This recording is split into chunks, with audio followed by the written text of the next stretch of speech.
नमस्कार, आइए इड़ा सर्ग के 90वें पद को समझने का प्रयास करते हैं। सरस्वत प्रदेश के खंडहरों में आराम करते हुए मनु देवताओं और असुरों के संघर्ष पर विचार करते हैं। मनु सोचते हैं कि पहले देवता और असुर साथ साथ रहते थे, मगर फिर इन दोनों वर्गों के विचारों में अंतर आया और इनके बीच संघर्ष आरंभ हो गया। असुर शारीरिक सुख को सब कुछ मानते थे और वरुण देवता के उपासक थे। इसके विपरीत सुर या देवता आत्मा को महत्व देते थे और इंद्र के उपासक थे। देवता अपनी शक्तियों के अभिमान में डूबे थे। उन्हें लगता था कि वे पूजनीय हैं, आत्म कल्याण करने में समर्थ हैं, उल्लास से भरे हैं और शक्तिशाली हैं। उन्हें किसी के सहारे की जरूरत नहीं। वे शक्ति और आनंद के स्रोत हैं। उनका जीवन विचित्रताओं से भरा है और नई नई चीजों का निर्माण करते हुए वे अपने संसार या अपने परिवेश को हमेशा खुशहाल रखने में समर्थ हैं।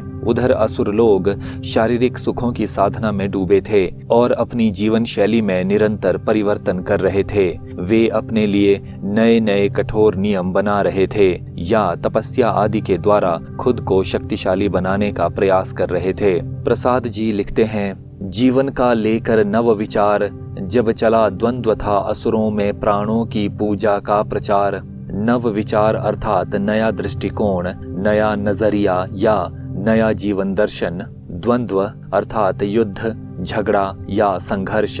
प्राणों की पूजा अर्थात शारीरिक सुख को महत्व देना। प्रचार अर्थात प्रचलन। जीवन का लेकर नव विचार, जब चला द्वंद्व था। मनु देवताओं और असुरों के इतिहास पर विचार करते हुए कहते हैं कि देवों और असुरों में जीवन को लेकर नए दृष्टिकोण का उदय हुआ और फिर उनमें वैचारिक संघर्ष आरंभ हो गया या उनके मतभेदों के कारण उनमें बैर ठन गया। असुरों में प्राणों की पूजा का प्रचार। असुरों ने शारीरिक सुख को महत्व दिया, अतः उनमें भौतिक सुखों की पूजा प्रचलित हो गई, यानी वे देहवादी दर्शन को महत्व देने लगे। उनकी दृष्टि प्राणों या शरीर की रक्षा करने और शारीरिक भोग विलास तक सीमित हो गई। इस पंक्ति में अनुप्रास अलंकार है। उस ओर आत्मविश्वास निरत सुरवर्ग कह रहा था पुकार। निरत अर्थात लीन या डूबा हुआ, सुरवर्ग अर्थात देवतागण।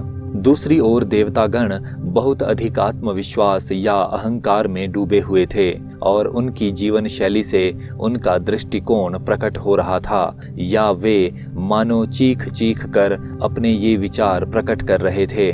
मैं स्वयं सतत आराध्य, आत्ममंगल उपासना में विभोर। उल्लासशील मैं शक्ति केंद्र, किसकी खोजूं फिर शरण और।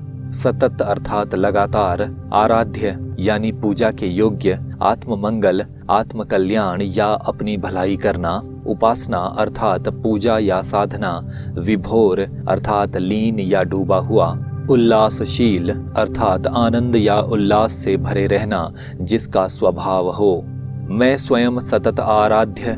देवतागण कह रहे थे कि हम खुद ही नियमित या लगातार पूजा के योग्य हैं। आत्ममंगल उपासना में विभोर, हम आत्म कल्याण की साधना में लीन रहने वाले जीव हैं, यानी हम अपने कल्याण की कामना करते रहते हैं या आत्म कल्याण करने में सक्षम हैं। यहाँ स्वयं सतत शब्दों में अनुप्रास अलंकार है। उल्लासशील में शक्ति केंद्र, आनंद या उल्लास में डूबे रहना ही हमारा चरित्र या स्वभाव है और हम सारी शक्तियों के केंद्र हैं, यानी संसार की रचना, पालन और विनाश आदि को नियंत्रित करने वाली ताकतें हमारे वश में हैं। किसकी खोजूं फिर शरण और, हमें किसी और से सहारा लेने की जरूरत नहीं है, यानी हम अपने ही भरोसे जीने वाले प्राणी हैं, किसी दूसरे पर आश्रित नहीं हैं। आनंद उच्छलित शक्ति स्रोत, जीवन विकास व चित्र भरा, अपना नव नव निर्माण किए, रखता यह विश्व सदैव हरा। उच्छलित अर्थात परिपूर्ण या भरा हुआ। शक्ति स्रोत से तात्पर्य है गुणों का भंडार। वैचित्र्य अर्थात निरालापन या अलबेलापन। हरा शब्द खुशहाली की ओर संकेत करता है। आनंद उच्छलित शक्ति स्रोत। देवतागण मानो कह रहे थे कि हम आनंद से परिपूर्ण गुणों के भंडार हैं, यानी हमारी शक्तियां या हमारे गुण हमें लगातार आनंद देते रहते हैं। जीवन विकास वैचित्र्य भरा, हमारे जीवन की गति या हमारा आगे बढ़ता हुआ जीवन अलबेलेपन से भरा हुआ है। अपना नव नव निर्माण किए रखता यह विश्व सदैव हरा। देवता कहते थे कि हम अपने जीवन में नई नई सामग्रियों या उपकरणों का निर्माण करते रहते हैं और इस प्रकार हम अपने संसार या अपने परिवेश को हरा भरा या खुशहाल रखते हैं। यहाँ पर दोनों ही पंक्तियों में अनुप्रास अलंकार है। प्राणों के सुख साधन में ही संलग्न असुर करते सुधार, नियमों में बंधते दुर्निवार। साधन अर्थात साधना या सिद्ध करना या किसी चीज की प्राप्ति के लिए प्रयास करना। संलग्न अर्थात लगे हुए या व्यस्त।